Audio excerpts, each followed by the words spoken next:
వర్ధిల్లాలి డాక్టర్ బాబాసాహెబ్ అంబేద్కర్ విధానం. వర్ధిల్లాలి డాక్టర్ బాబాసాహెబ్ అంబేద్కర్ విధానం. వర్ధిల్లాలి ఎస్సీ ఎస్టీ బీసీ హక్కు.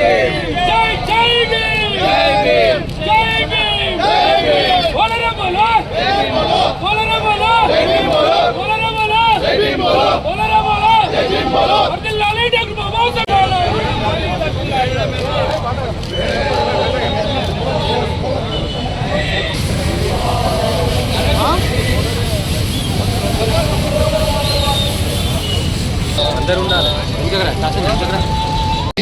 సామాజిక అసమానతలపై తిరుగుబాటు జెండా ఎగురవేసిన విప్లవ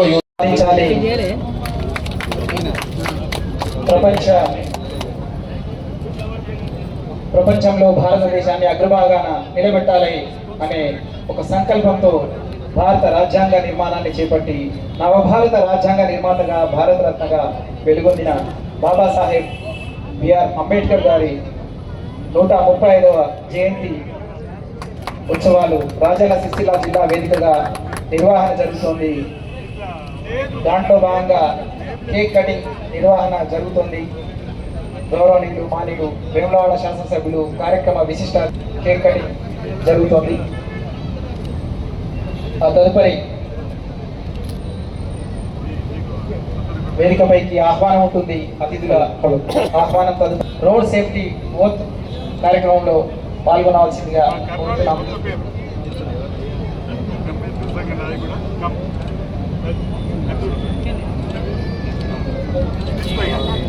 డాక్టర్ బిఆర్ అంబేద్కర్ స్వాగతం సుస్వాగతం. ప్రతి ఒక్కరికి 135వ జయంతి శ్రీ ఆది శ్రీనివాస్ గారు ప్రభుత్వ విప్ మరియు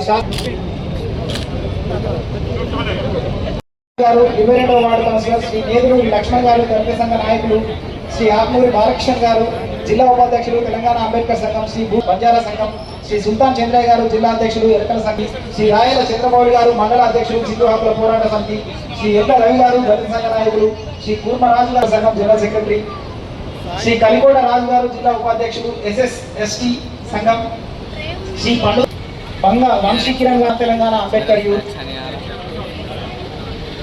గజ్బిన్కర్ రాజన్న గారు జిల్లా నాయకులు ఆరేకట్క సంఘం శ్రీ గజ్బిన్కర్ మధు గారు శ్రీ గొప్ప దేవయ్య సంఘం శ్రీ వంగల కనకయ్య గారు అధ్యక్షులు పట్టణ మత్స్యకారుల సంఘం శ్రీ పీర్ మహమ్మద్ గారు జిల్లా అధ్యక్షులు దురేకుల సంఘం శ్రీ చొక్కాల రాము గారు జిల్లా అధ్యక్షులు ముదిరాజ్ సంఘం శ్రీ చిక్కాల రామారావు గారు జిల్లా అధ్యక్షులు వెలమ సంక్షేమ సంఘం వెంకటేశం గారు జిల్లా అధ్యక్షులు నాయి బ్రాహ్మణ సంఘం శ్రీ సయ్యద్ సమీ గారు జిల్లా అధ్యక్షులు మైనార్టీ సంఘం శ్రీ దుబ్బాక రమేష్ గారు జిల్లా అధ్యక్షులు రోడ్డు నియమ నిబంధనలను పాటిస్తానని తెలియజేస్తానని తోటి రోడ్డు వినియోగదారులను గౌరవిస్తానని జరగకుండా అంతఃకరణ శుద్ధితో నిర్వహిస్తాను. ట్రాఫిక్ నియమాల ఉల్లంఘన కానీ ప్రేరేపించడం కానీ లేకుండా ప్రమాణం చేస్తున్నాను. ధన్యవాదాలు. సిరిసిల్ల మున్సిపల్ చైర్పర్సన్ గారు ఇతర అతిథుల చేతుల మీదుగా పోస్టర్ ఆవిష్కరణ జరుగుతుంది. రోడ్ సేఫ్టీలో భాగంగా ప్రభుత్వం ప్రజల సంక్షేమం కోసం ప్రజల రక్షణ కోసం పాటుపడుతుంది. దాంట్లో భాగంగానే ప్రతి ఇంట్లో ఆనందం వెల్లివిరియాలి. ప్రతి ఇంట్లో పాత్రికేయ మిత్రులకు సీట్లు కేటాయించడం జరిగింది. అక్కడ కూర్చున్నటువంటి నాయకులు ప్రజాప్రతినిధులు సహకరించవలసిందిగా మనవి చేస్తున్నాం. వేదిక ఎడం వైపున శ్రీ కొత్తకొండ అనిల్, బీసీ కడకుంట్ల నవ్య, దాసరి వెంకటేష్, సరుగు అనూష, 6వ బీసీడీ ముదిరాజ్.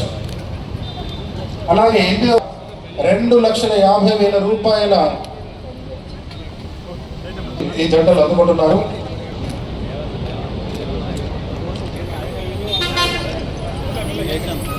కుండట వరుస క్రమంలో నిలబడ్డట్లయితే ఒక ధన్యవాదాలు తెలియజేస్తున్నాను.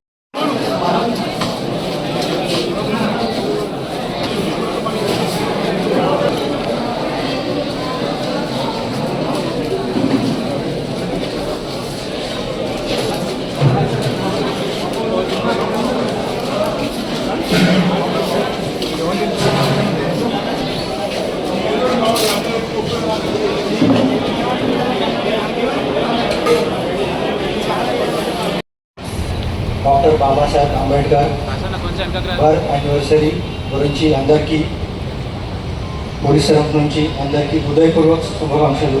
Babasaheb Ambedkar is the father of our constitution यानी constitution is one book. So according to that book, our district, our state, our రాష్ట్రం మొత్తం గవర్నమెంట్ సిస్టమ్ నడుస్తుంది ఈ బుక్లో. ఈవెన్ వేరే రాష్ట్రం నుంచి ఇది బుక్ నుంచి కొంచెం ఇన్స్పిరేషన్ లేకే ఈవెన్ అదర్ రాష్ట్ర కూడా they made their own book to run their country. So Babasaheb Ambedkar is one mahanayak. So ఇవి మొత్తం లైఫ్ అనలైజ్ చేస్తే డాక్టర్ బాబాసాహెబ్ అంబేద్కర్కి మొత్తం లైఫ్లో చాలా సమస్యలు ఉన్నాయి. కానీ మొత్తం సమస్యలో బాబాసాహెబ్ అంబేద్కర్ చేతిలో ఒక solution, that is education. So ఈ యానివర్సరీ దీనిలో మీ అందరి జనాలకి ఒక రిక్వెస్ట్, మీ పిల్లలు ఫ్యూచర్ కోసం, సొసైటీకి ఫ్యూచర్ కోసం మీ పిల్లలకి మంచి ఎడ్యుకేషన్ ఇవ్వాలి. That is most important. Some values, ఒక education, second social justice, third equality and fourth unity of our society, unity of our country. ఇది 4 వాల్యూలో ప్రాపర్గా ఫాలో చేయండి. This is the lesson of our doctor Babasaheb Ambedkar life. ఖచ్చితంగా follow చేయండి. ఈ ముని police శాఖ సందర్భంగా కొంచెం సమస్య చెప్పాను already. So only one thing చెప్తాను. ఈ SC/ST కేసు గురించి, వేరే కేసు గురించి నేను డెఫినెట్లీ యాజ్ పర్ లీగల్ లా యాక్షన్ తీసుకుంటాము. కొంచెం వేరే సమస్య ఉన్నాయి, చాలా ల్యాండ్ గురించి వేరే సమస్య ఉన్నాయి. మొత్తం సమస్యలో పోలీస్ దగ్గర పవర్ లేదు. కొన్ని విషయం కోర్టులో పెండింగ్ ఉన్నాయి, వేరే డిపార్ట్మెంట్లో కొన్ని ఉన్నాయి, గవర్నమెంట్లో పెండింగ్ ఉన్నాయి. నా దగ్గర పవర్ లేదు. కానీ పోలీస్ ఏ కేసు రిలేటెడ్ డెఫినెట్లీ యాక్షన్ తీసుకుంటాము. నెక్స్ట్, ఈ రోజులో ఈ అరైవల్ ప్రోగ్రామ్ ఈ గవర్నమెంట్కి 99 ఇది పెద్ద ఫ్లాగ్షిప్ ప్రోగ్రాంలో ఈ వీక్ అరైవల్ ప్రోగ్రామ్ నడుస్తుంది ప్రతి ఒక్క గ్రామంలో. నిన్న ప్రతి ఒక్క విలేజ్లో ఈ విలేజ్ సేఫ్టీ కమిటీ ఫామ్ అయింది. ఇది కూడా మండల్లో mandal road safety committee form అయింది. అండ్ పోయిన 3 నెలల్లో పోలీస్ నుంచి, డిటిఓ నుంచి, రెవెన్యూ డిపార్ట్మెంట్ నుంచి చాలా ప్రోగ్రామ్ ఆల్రెడీ అయింది. ఇది ఇక్కడ పోలీస్ స్టేషన్లో లాస్ట్ టైం ఒక ఐ చెకప్ కూడా జరిగింది ఆటో రిక్షా గురించి. ఈ నెక్స్ట్ 3-4 డేస్లో కూడా వేరే ప్రోగ్రామ్ ఉన్నాయి. సో ఈ ప్రోగ్రాంలో పార్టిసిపేట్ చేయండి. అండ్ ఈరోజు బాబాసాహెబ్ అంబేద్కర్ మూర్తి ముందు ఆల్రెడీ ప్లేస్ చేయండి in front of photo. So ఖచ్చితంగా ట్రాఫిక్ రూల్ ఫాలో చేయండి. సో వన్స్ అగైన్ అంబేద్కర్ గారి జయంతికి శుభాకాంక్షలు. ఈనాడు 14th ఏప్రిల్ అంబేద్కర్ జయంతి కార్యక్రమంకి వచ్చిన ఆనరేబుల్ విప్ మరియు వేములవాడ నియోజకవర్గ శాసనసభ్యులు సభ్యులు శ్రీ ఆది శ్రీనివాస్ గారికి,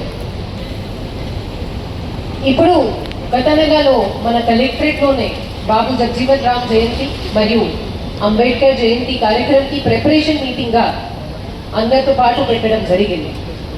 ఆ రోజే చాలామంది అదే ఒకటి విజ్ఞప్తి, ఒక డిమాండ్ చేశారు. అంటే ఈసారి కార్యక్రమం ఘనంగా ఉండాలి, మేమందరం రావాలి, అన్ని డిస్ట్రిక్ట్ ఆఫీసర్స్ కూడా రావాలి. అది చేయడం జరిగింది. కార్యక్రమం పెట్టాము. మా జిల్లా అధికారులు అందరూ ఉన్నారు, మేము మా SP గారు అందరు మీతో పాటు ఈ ప్రోగ్రాంలో పార్టిసిపేట్ చేస్తున్నాము. ఎన్నిసారి SCDD గారితో రిక్వెస్ట్ చేసి మన ప్రోగ్రామ్ ఎండ్లో మనము ఏమైనా ఫుడ్ అండ్ మీల్ అరేంజ్మెంట్ కూడా చేయాలి, అది కూడా వాళ్ళు ఈసారి చేస్తున్నాం. ఎందుకంటే నా బిలీవ్ అంటే డాక్టర్ భీమ్రావ్ అంబేద్కర్ గారు ఒక దళితులకి నాయకుడు మాత్రమే కాదు, వాళ్ళు ఒక రాష్ట్రం నాయకుడు, మొత్తం సమాజంకి, మొత్తం ఇంటర్నేషనల్ లెవెల్ లీడర్. ఇప్పుడే SP గారు చెప్పారు, is the father of constitution. మన భారత రాజ్యాంగ ఫాదర్ వాళ్ళే. అండ్ మన రాష్ట్రంలో మన భారతదేశంలో కాన్స్టిట్యూషన్ తయారైన తర్వాతనే అప్పుడు కాలనైజేషన్ టైం 1947లో మనము ఇండిపెండెంట్ అయిన తర్వాత చాలా వేరే కంట్రీస్ కూడా ఇండిపెండెంట్ అయింది. కొన్ని కంట్రీస్ ఆఫ్ ఆఫ్రికా, కొన్ని కంట్రీస్ ఆఫ్ సౌత్ అమెరికా, చాలా కంట్రీస్ మన దేశంకి ఉన్న రాజ్యాంగంతో ఇన్స్పిరేషన్ తీసుకొని అది ప్రకారం వాళ్ళకి కాన్స్టిట్యూషన్, ఫండమెంటల్ రైట్స్ అన్ని చాప్టర్లు డిజైన్ చేశారు. ప్రత్యేకంగా మా సివిల్ సర్వెంట్స్ గురించి కూడా మాట్లాడాలి అంటే ఆర్టికల్ 311 కూడా ఇదే కాన్స్టిట్యూషన్ లో ఉంది కాబట్టి వాళ్ళు మా కొరకు కూడా నాయకుడు, అందరి కొరకు నాయకుడు. దీని తర్వాత మనము ఫండమెంటల్ రైట్స్ గురించి మాట్లాడాలి. అంతకుముందు స్పీకర్స్ కూడా మెన్షన్ చేశారు. ఆర్టికల్ 14 కానీ, ఆర్టికల్ 15 కానీ, article 21 right to life, article 25 ఇది అన్ని ఆర్టికల్స్ కి బర్త్ ఇచ్చిన పర్సన్ డాక్టర్ అంబేద్కర్ గారు. ఈ కాన్స్టిట్యూషన్ లో ప్రతి ఒక్క ఇండియన్ సిటిజన్ కి ఫండమెంటల్ రైట్ ప్రొటెక్టెడ్ ఉంది. ఒకవేళ వాళ్ళకి ఏమైనా రైట్ వైలేట్ అయితే వాళ్ళు డైరెక్ట్ గా సుప్రీం కోర్ట్ కి వెళ్ళొచ్చు అని ఆ పవర్ మనకి ఇప్పుడు ఉంది. Because of him, because of the constitution that we have, that is protecting all of us. ఇప్పుడు మన రాష్ట్రంలో కానీ జిల్లాలో మాట్లాడాలి అంటే మనము మన జిల్లాలో ఉన్న SC hostels and social welfare schools కొరకు ప్రత్యేకంగా ప్రతి ఒక్క రెసిడెన్షియల్ స్కూల్కి ఒక మండల్ స్పెషల్ ఆఫీసర్ అపాయింట్ చేశాము. ఇప్పుడు మీ అందరికీ ఐడియా ఉండొచ్చు, ప్రతి ఒక్క స్కూల్లో డైలీ ఒక మండల్ లెవెల్ కానీ డిస్ట్రిక్ట్ లెవెల్ అధికారులు వెళ్ళి అక్కడ పిల్లలతో పాటు నియోజన చేస్తున్నారు. ఒకరోజు మండల్ తహసీల్దార్, ఒకరోజు మన ఎంపీడీఓ, ఒకరోజు మండల్ స్పెషల్ ఆఫీసర్, ఒకరోజు డిస్ట్రిక్ట్ ఆఫీసర్స్. వాళ్ళతో పాటు వాళ్ళు కిచెన్ కానీ హైజీన్ కండిషన్లో ఉంది లేదు, ఫుడ్ ఎలా ఉంది, మన పిల్లలకి న్యూట్రిషియస్ ఫుడ్ ఇస్తున్నాము లేదు, అది ఒక సీనియర్ ఆఫీసర్ వాళ్ళతో పాటు తింటే మన పిల్లలు కూడా మోటివేట్ అవుతారు. దీంతో పాటు మనకి అక్కడ అన్ని ఏర్పాట్లు కరెక్ట్గా ఉంది లేదు అది కూడా మాకు ఫీడ్బ్యాక్ వస్తుంది. కాబట్టి అది ఒకటి ప్రణాళిక మేము ఏర్పాట్లు చేసాము, అదితో పాటు ముందుకి తీసుకువెళ్తున్నాము. దీని తర్వాత ఎస్సీ హాస్టల్లో ప్రత్యేకంగా వింటర్ సీజన్లో చాలా మనకి కంప్లైంట్ వచ్చింది కాబట్టి ఇమీడియట్గా మనము డిస్ట్రిక్ట్ సైడ్ నుంచి అందరికీ ఎలక్ట్రికల్ గీజర్స్ ఏర్పాట్లు చేసాం. దీంతో పాటు ప్రత్యేకంగా 10 తరగతిలో చదువుతున్న పిల్లలకి special motivation classes, special hand holding అక్కడ ఉన్న ప్రిన్సిపల్స్ ద్వారా చేపించాం. ఇప్పుడు మనము ఎస్సీ కార్పొరేషన్ గురించి మాట్లాడాలి అంటే రీసెంట్గానే గవర్నమెంట్ ద్వారా ఎస్సీ యాక్షన్ ప్లాన్ కూడా రావడం జరిగింది. దీనిలో ఈసారి ప్రత్యేకంగా మనము ఎలక్ట్రికల్ వెహికల్ 3 వీలర్ కానీ 2 వీలర్ ఈవీ వెహికల్ గురించి మరియు ట్రైనింగ్, సెల్ఫ్ ఎంప్లాయ్మెంట్ కొరకు వాళ్ళకు ఏమైనా ట్రైనింగ్ కావాలి అది గురించి గైడ్ లైన్ రావడం జరిగింది. దీనికి నోడల్ ఆఫీసర్ మా సైడ్ నుంచి ఈడీఎస్సీ కార్పొరేషన్ ఉంటారు. మా తరఫు నుంచి ఈడీ అండ్ ఎస్సీడీడీకి డైరెక్షన్ అంటే మీరు అన్ని ప్రతినిధులతో కూడా కూర్చొని వాళ్ళకి ఆ స్కీమ్ గురించి ఆహ్వానం ఇవ్వాలి, ఎలా అప్లై చేసుకోవాలి, డెడ్ లైన్ ఏముంది, దీని తర్వాత ఎక్కడి నుంచి స్క్రూటినీ జరుగుతుంది అది ప్రాసెస్ వాళ్ళకి అందరికీ ఎక్స్ప్లెయిన్ చేసుకోవాలి. దీని తర్వాత మన డిస్ట్రిక్ట్ లెవెల్ కమిటీ మరియు ప్రత్యేకంగా ఎల్డిఎం అండ్ బ్యాంకర్స్తో కూర్చొని ఇమీడియట్గా వాళ్ళకి లోన్ పాస్ అయిన విధంగా చూడాలి. దీంతో పాటు ఇంకా ఏమైనా పాయింట్స్ ఆ రోజు ప్రిపరేటరీ మీటింగ్ కానీ ఇవాళ రేస్ చేయడం జరిగింది. అది అన్ని అంశాలు మేము కూడా నోట్ చేస్తున్నాము. మా డిస్ట్రిక్ట్ సైడ్ నుంచి ఉన్న అధికారులు కూడా అది నోట్ చేసుకుని ఎంతవరకు అది సాధ్యపరంగా అది రిజాల్వ్ చేసి ముందుకి వెళ్తారు. తో పాటు ఇప్పుడు 6th మార్చ్ నుంచి 12th జూన్ వరకు ఆనరేబుల్ సీఎం గారు 99 డేస్ యాక్షన్ ప్లాన్ ప్రజాపాలన ప్రగతి ప్రణాళిక కిందికి ఒక 10 థీమ్ కిందికి స్పెషల్ ప్రోగ్రామ్ ప్రారంభించారు. దీనిలో ఆల్రెడీ పంచాయత్ మరియు మున్సిపల్ సైడ్ నుంచి వాళ్ళకి యాక్షన్ ప్లాన్ అయింది. హెల్త్ డిపార్ట్మెంట్ వాళ్ళకి ఒక వీక్ అయిపోయింది. ఇప్పుడు 13th ఏప్రిల్ నుంచి అలైవ్ అని ఒక ప్రోగ్రామ్ పోలీస్ మరియు ట్రాన్స్పోర్ట్ శాఖ తరఫు నుంచి ఒక ప్రత్యేకంగా ప్రోగ్రామ్ జరుగుతుంది. అదేవిధంగా ఇవాళ ఈ ప్రోగ్రాం ముందుకి మీ అందరితో రోడ్ సేఫ్టీ ప్రతిజ్ఞ మీ అందరితో పాటు తీసుకున్నాము. రోడ్ సేఫ్టీ ఒక విషయం అంటే మనం కొంచెం లైట్గా తీసుకుంటాం కానీ మీరు డేటా చూస్తే మీరు చాలా షాక్గా అయిపోతారు. 2025 మాత్రకి నేషనల్ ఎన్సీఆర్బీ డేటా చూడాలి అంటే మొత్తం భారతదేశంలో 4,70,000 యాక్సిడెంట్ జరిగింది. దీనిలో 1,70,000 డెత్ జరిగింది. 1,70,000 అంటే ఒక ఇయర్లో మీరు ఇమాజిన్ చేయండి. అది అన్ని డెత్లకి కారణం ఒక పెద్ద రోగ్ కాదు, వ్యాధులు కాదు, వేరే ఏం కారణం కాదు, ఓన్లీ రోడ్ సేఫ్టీ వల్ల. 2 సంవత్సరాల 3 మాసాల క్రితం అధికారులకు వచ్చిన తర్వాత ఎస్సీ ఎస్టీ బీసీ మైనారిటీ వర్గాల అభివృద్ధి కోసం తీసుకున్నటువంటి కార్యక్రమాలు ఏ విధంగా శరవేగంగా అమలవుతున్నాయో చూడమని చెప్పాలి. మన పేద వర్గాలకు సంబంధించినటువంటి పిల్లలు చదువుతున్నటువంటి గురుకులాల్లో ఈరోజు 40% డైట్ ఛార్జీలు పెంచి 200% కాస్మెటిక్ ఛార్జీలు పెంచి పిల్లల్లో ఈరోజు దేశ స్థాయిలో కార్పొరేట్ స్థాయి ప్రపంచ స్థాయిలో ఉన్నటువంటి విద్యను అందించేటువంటి సిలబస్ ఇచ్చేటువంటి కార్యక్రమంతో పాటు కేవలం నాణ్యమైన విద్యనే కాదు, దాంతో పాటు కౌమార దశలో ఉన్నటువంటి బాలబాలికలు ఎదుగుతున్నటువంటి బాలికలకు నాణ్యమైన విద్యతో పాటు నాణ్యమైనటువంటి భోజనాన్ని ఇవ్వాలని చెప్పని, పోషకాలతో కూడుకున్నటువంటి ఆహారాన్ని అందివ్వాలని చెప్పని ఈరోజు కొన్ని నెల రోజుల ముందే మొదటి వారంలో, 2వ వారంలో, 3వ వారంలో, 4వ వారంలో మొదటి బ్రేక్ఫాస్ట్ ఏం చేయాలి, తర్వాత భోజనము, తర్వాత స్నాక్స్, తర్వాత డిన్నర్, ఈ విధంగా నెల రోజుల ముందుకు సంబంధించినటువంటి డైట్ కూడా ఈరోజు గురుకులాల్లో ఎవరు చదువుతున్నారు? గురుకులాలు మన పిల్లలు చదువుతున్నారు. ఎస్సీ ఎస్టీ బీసీ మైనారిటీ వర్గాలు, పేద వర్గాలు గురుకుల్లో చదువుతుంటే ఆ గురుకుల్లో ఉన్నటువంటి చదువులందరికీ కూడా చదువుకున్నటువంటి పిల్లలందరికీ కూడా చక్కటి భోజనము, చక్కటి విద్యను అందివల్ల ఒక లక్ష్యంతో ఈరోజు చేస్తున్న ప్రయత్నం మనందరూ చూసి దీనందరికీ కూడా కారణం ఈరోజు మధ్య తరగతి భావాజాలం ఉన్నవాడి చేతిలో పదవి ఉంటే మధ్య తరగతి ప్రజల కష్ట సుఖాలు తెలిసినట్టుగా ఈరోజు రేవంత్ రెడ్డి గారి సర్కార్ ఈరోజు ఇందిరమ్మ రాజ్యం వస్తే పేదలందరికీ మేలు కార్యక్రమం చేస్తామనేటువంటి ఆలోచనతో తీసుకున్నటువంటి నిర్ణయంలో భాగంగా ఈరోజు విద్యాశాఖను గౌరవ ముఖ్యమంత్రిగా తన దగ్గరే పెట్టుకొని ఎనలేని మార్పులు చేస్తుంటే అందరూ చూస్తున్నారు. యంగ్ ఇండియా రెసిడెన్షియల్ స్కూల్స్ ఈరోజు 200 కోట్లతో ఒక్కొక్క స్కూల్, ఒక్కొక్క ఇంటిగ్రేటెడ్ సంబంధించిన స్కూలు 20 ఎకరాల పై చేరుకున్నటువంటి మతాలకు అతీతంగా, కులాలకు అతీతంగా అన్ని వర్గాలను ఏకం చేయాలని చెప్పినటువంటి ఆలోచనతోటి ఈరోజు 200 కోట్లతో ఈరోజు తీసుకుని వస్తున్నారు young India integrated residential schools. అదే కాదు, ఈరోజు హైదరాబాద్ పబ్లిక్ స్కూల్స్ ఉన్నాయి, ఢిల్లీ పబ్లిక్ స్కూల్స్ ఉన్నాయి. ఎందుకు తెలంగాణ పబ్లిక్ స్కూల్స్ ఒక్కొక్క నియోజకవర్గం ఉండకూడదు? ఆ తెలంగాణ పబ్లిక్ స్కూల్లో చక్కటి విద్యను అందించే క్రమంలో 1,500 మంది పిల్లలకు డిఎస్కాల్స్ ఇవ్వకూడదని ఆలోచనతోటి ఇటీవల ఒక నిర్ణయం తీసుకున్నాడు.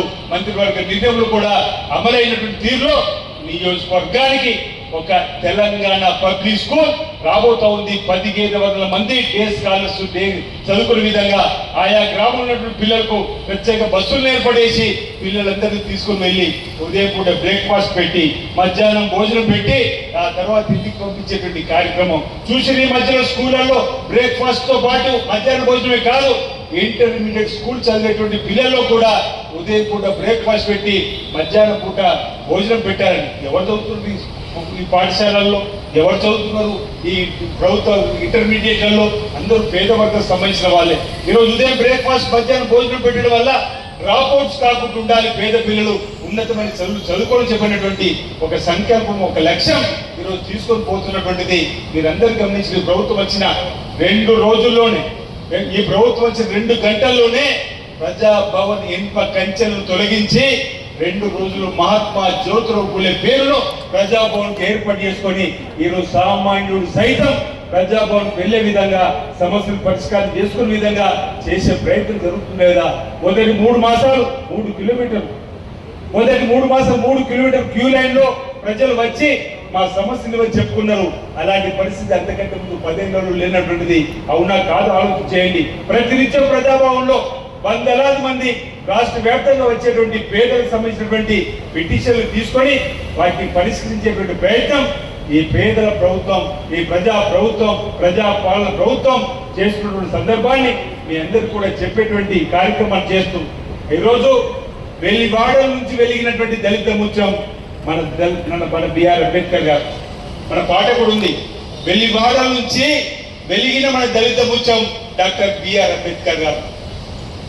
వారి ఆలోచనలు తీసుకొని ఈ రోజు ముందుకు పోయేటువంటి కార్యక్రమం అనేక ప్రాంతాల్లో జరుగుతుంది. ఇంతకుముందు నేను చెప్పినట్టుగా ఈరోజు ఈ ప్రభుత్వం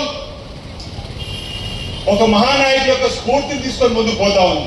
ఆనాడు ఇందిరమ్మ రాజ్యమే కానీ ఆమె ఇందిరాగాంధీ గారు జవహర్లాల్ నెహ్రూ కాల్చి మొదలుకుంటే ఈరోజు అతి సరికులు చేసినటువంటి ఈరోజు పివి నరసింహరావు గారు రాజీవ్ గాంధీ ఐటీ విప్లవం తీసుకొచ్చిన సందర్భంలో కానీ పేదలకు కోటి భూములు పంపిణీ చేసిన సందర్భం, ఇల్లు లేని వారికి ఇళ్ల స్థలాన్ని చిందర మిల్లు నిర్మాణం చేసినటువంటి సందర్భం, ఈ విధంగా పేదలందరూ కూడా మేలైన కార్యక్రమం చేసిన సందర్భంలో ఈ రోజు కూడా అర్హులైనందరూ కూడా పేదలకు రేషన్ కార్డు ఇస్తా ఉన్నారు.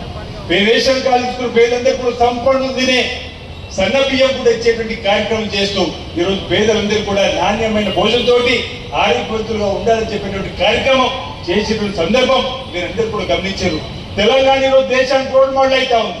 ఈరోజు పేద ప్రజలకు ఉపయోగించేటువంటి అనేక స్కీములు ప్రారంభం చేస్తూ ఈ సన్న బియ్య పథకం దేశంలో 29 రాష్ట్రాలు ఉంటే కేవలం తెలంగాణలో సన్న బియ్యం పేదలకు అందించేటువంటి కార్యక్రమం చేస్తా ఉన్నాం. పేదవాడు ఇల్లు కట్టుకుందాం ముందుకు వస్తే 5 లక్షల రూపాయలు ఇస్తున్నాం.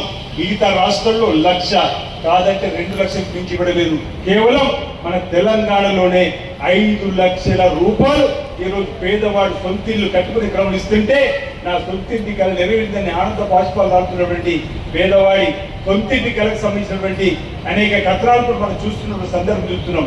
200 యూనిట్లు కాల్చుకుంటే ఉచితంగా కరెంట్ ఇచ్చేటువంటి కార్యక్రమం ఎస్సీ ఎస్టీ బీసీ మైనార్టీ వర్గాలు ఓ 4 పంకాలు ఒక టీవీ ఒక ఫ్రిడ్జ్ ఉన్నటువంటి వాళ్ళకు ఈరోజు కరెంటు బిల్లు లేనటువంటి సందర్భం. అవునా కాదు మనం ఆలోచన చేసుకునే అవసరం ఉంది.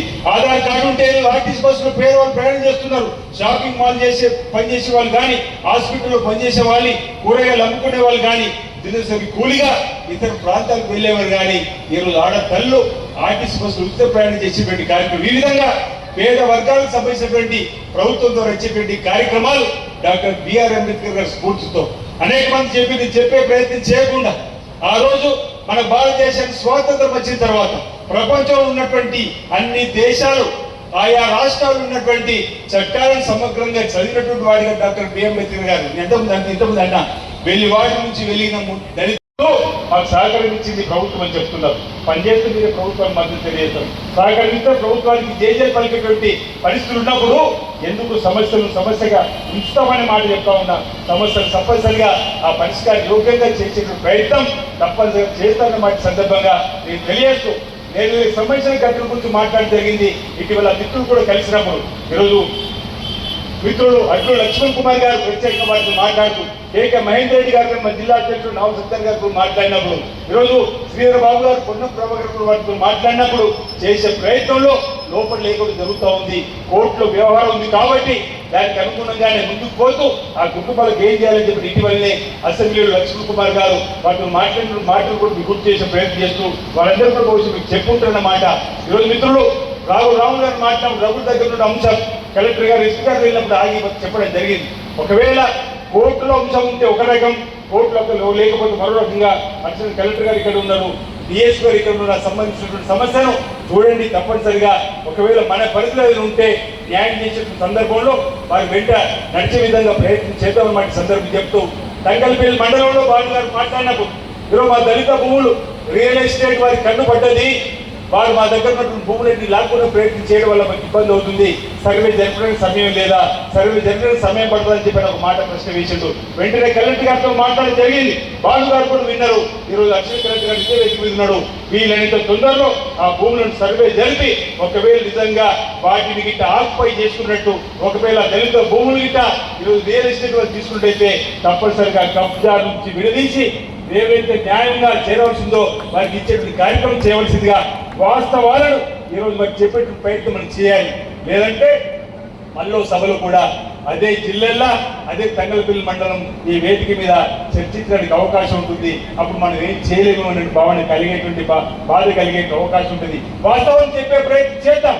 నిజంగా వారికి సంబంధించిన భూములు వారి చేతులు ఉన్నాయా, వారి భూములు కబ్జా గురైనవా, వాస్తవ పరిస్థితి గ్రామ సభ ద్వారా చెప్పి వారికి సంబంధించినటువంటి కార్యక్రమం చేయవలసిన బాధ్యత ఎందుకంటే పారదర్శకంగా మనం ఉండాలనుకుంటున్నాం, పారదర్శకతో ఈ ప్రభుత్వం పోవాలనుకుంటున్నాం, ప్రజాపాలన మన ప్రభుత్వం పేరు పెట్టుకున్నాం. కాబట్టి ఈ సమస్యలకు ఎక్కడ వెనక్కి పోకుండా ఆ సమస్యను మనం సవాల్గా తీసుకొని ఆ సమస్యను మనం పరిష్కార దిశలో ప్రయత్నం చేయాలని ఇప్పుడే కలెక్టర్ గారు చెప్పిన అర్జున్ కలెక్టర్ గారు ఉన్నారు. కాబట్టి వెంటనే ఒక నెల రోజుల సర్వే జరిపి వాటి అక్కడ ఏంటి అసలు భూములు ఎవరి చేతులు ఉండాలి, ఎవరి చేతులు ఉన్నాయనే పైన చర్చ జరిపి సంబంధించిన మిత్రులు మీరు కూడా ఒక కమిటీగా ముందుకు రండి. ఈరోజు నేను ఒక మాట చెప్పదలుచుకున్నాను. ఈరోజు బిఆర్ అంబేద్కర్ గారి జయంతి సందర్భంగా కలుసుకుంటున్నాం, మాట్లాడుకుంటున్నాం, మళ్ళీ అంబేద్కర్ జయంతి నాడు కలుసుకుంటున్నాం, మధ్యలో కలుసుకుంటున్నాం కావచ్చు పెళ్లిళ్ళు పేరెంటాలు ఇతర సమస్యలలో. కానీ అప్పుడు ఇవన్నీ కూడా మనకు గుర్తుకు రావడం లేదు. అందుకే మేము ఒక కమిటీకి వేసుకోండి. దేవాలయ గారు మాట్లాడినప్పుడు కానీ జగన్ గారు ముందుకు వస్తున్న సందర్భం కనిపిస్తా ఉన్నాం. అంతకుముందు కూడా అన్నారు, నేను ఆ రోజు అన్నా కూర్చోండి రండి మాట్లాడదాం, ఆ తర్వాత ఏ విధంగా ముందుకు పోదాం అనుకున్నాం. మల్లేష్ గారు ఒక మాట అన్నారు, వెంటనే బాగా దాన్ని సవరించేది, పర్వాలేదు, ఇప్పుడు నాకు ఇబ్బంది లేదు. కలెక్టర్ గారితో మాట్లాడడం జరిగింది. మీరు చెప్పిన 3 ప్రాంతాలు బాలరాజు మాట్లాడుతున్నట్టు 2-3 ప్రదేశాల్లో చెప్పడం జరిగింది. మీరు ఒక కమిటీగా వేసుకుంటారా లేదా నన్నే కమిటీ ఉంటే వాళ్ళ పారదర్శక లోపిస్తుంది, ఆదిలో తనకు సంబంధించిన వాళ్ళు వేసుకుంటారు. కాబట్టి మీరే అంబేద్కర్ సంఘానికి సంబంధించిన అధ్యక్షులు ఎవరైతే ఉన్నారో మా జిల్లా అధ్యక్షులు, గంధర్సన్ చైర్మన్, మా మార్కెట్ కమిటీ చైర్మన్, ఇదే విధంగా మున్సిపల్ చైర్మన్ గారు ఉన్నారు. ఈరోజు రాజకీయాలు కట్టిన పార్టీలకు అతీతంగా ఆ మహనీయుడు బాబు జగ్జీవన్ గౌరవించుకుందాం, వారి విగ్రహాన్ని ఎక్కడ ఏర్పడించుకుందాం చెప్పండి. తప్పనిసరిగా వెనక్కి పోయేది లేదని మాట చెప్తా ఉన్నాం. ఈరోజు ఇంతకుముందు నాలుగు దత్తంగా ఒక మాట చెప్పిండు, వేములవాడలో నేను ఎంపీటీసీగా, ఎంపీపీగా, జెడ్పీటీసీగా, దేవస్థానం చైర్మన్గా 4 సార్లు ఇబ్బంది అని 5వ సారి ఎమ్మెల్యే గెలిపొచ్చిన తర్వాత నా మధ్యలో ఉన్నటువంటి ఆలోచన ఒకటి చేసుకుంటూ వస్తున్నాను. ఎవరికి చెప్పకుండా ప్రజల అభిప్రాయానికి అనుగుణంగా గౌరవిస్తున్నా. అంబేద్కర్ నడిబొడ్డున దేవాలయం ప్రాంతంలో ఉన్నటువంటి దానిలో కంస విగ్రహాన్ని ఏర్పాటు చేసుకుని అంబేద్కర్ పార్కును అధునాతన పద్ధతులను తీసుకొని 26 లక్షలతో ఈరోజు అక్కడ కార్యక్రమం చేసుకుని ఇప్పుడు అక్కడ అంబేద్కర్ విగ్రహం దగ్గర ఈరోజు మీరు అదనంగా బాధ్యత ఇచ్చి కూడా అక్కడ దండేసుకుని ఇక్కడ ఇప్పుడు అక్కడికి పాల్గొనేవాడిని. మీకు పోయిన తర్వాత జిల్లా కేంద్రంలో మీ మధ్యలో ఉండాలి కాబట్టి అక్కడ మా అంబేద్కర్ దళిత సంఘాలకు సంబంధించిన పెద్దల అనుమతి తీసుకొని మన దగ్గర రావడం జరిగింది. అక్కడ ఇంతకుముందు ధర్మేంద్ర చెప్పినట్టుగా 1,30,00,000తో అంబేద్కర్ భవన్ పెట్టిన ఎవరు నన్ను అడగలేదు.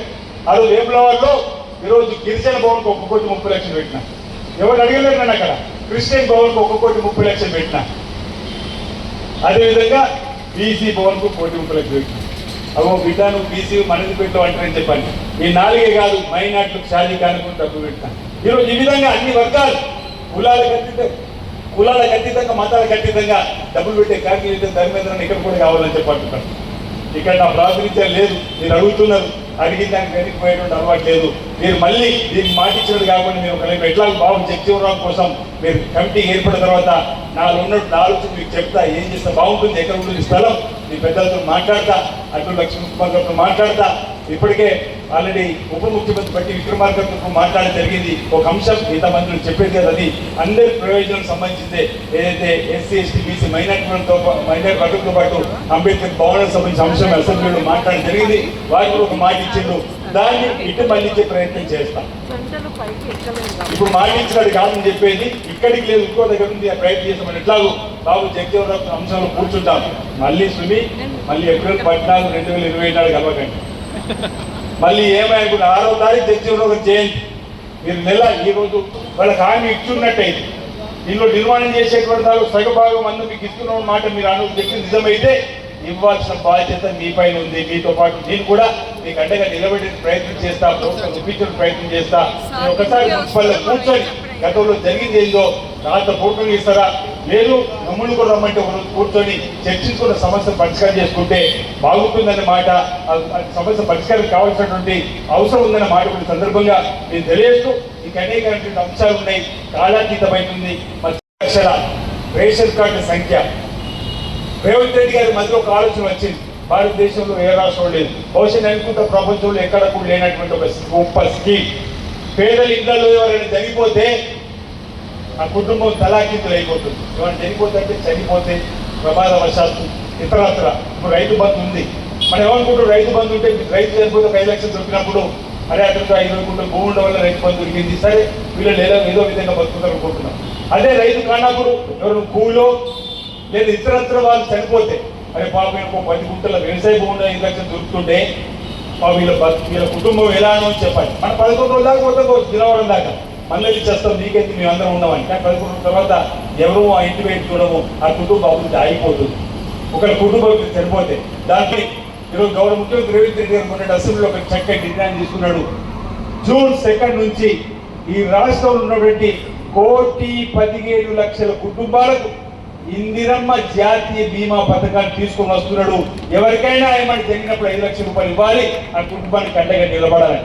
ఎవరికి ఏం కావద్దనే దేవుడు మొక్కాలి పడుతున్నాడు, అందరం బాగుంటాలని మొక్కుతుంది. కానీ ఎవరికైనా విధి సక్రమంగా లేక జరిగినప్పుడు మేము అండగా నిలబడటం ఒక కార్యక్రమాన్ని ఈరోజు ఇది ఇందిరమ్మ జీవిత బీమాను తీసుకొని రావడం జరిగిందని మాట సందర్భంగా చెప్తూ ఇంకా అనేక చక్కటి సంక్షేమ కార్యక్రమాలు ప్రభుత్వం ద్వారా జరుగుతున్నాయి. వాటన్నిటి కూడా 99 డేస్ అనే ఒక ప్రణాళిక ద్వారా కూడా మేము ముందుకు తీసుకుని వస్తున్నాం. ఇంతకుముందే కలెక్టర్ గారు కూడా అనేక అంశాలు చెప్పడం జరిగింది. రాబో రోజుల్లో కూడా ఇంకా మేలైనటువంటి కార్యక్రమాలు, మేలైనటువంటి పథకాలు తీసుకొని పోతాం. ఈరోజు 6 గ్యారంటీలు అమలు చేస్తామని అధికారంలోకి వచ్చినాం. ఏమైంది 6 గ్యారంటీలు ఒకరైతే అడుగుతున్నారు. ఆ 6 గ్యారంటీలలో 5 గ్యారంటీలు ప్రధానంగా అమలు చేసినాం. ఒకటి ఆడతల్లు ఆర్టీసీ బస్సులు ఉచిత ప్రయాణం మహాలక్ష్మి. 2 గృహజ్యోతి 200 యూనిట్లు కరెంటు కాల్చుకుంటే ఫ్రీ అన్నాం. ఈరోజు 200 యూనిట్లు కాల్చుకునేటువంటి వారందరూ కూడా ఉచితమైనటువంటి కరెంటు అందుతా ఉంది. ఈరోజు ఆడతల్లు ఆర్టీసీ బస్సులో ప్రయాణం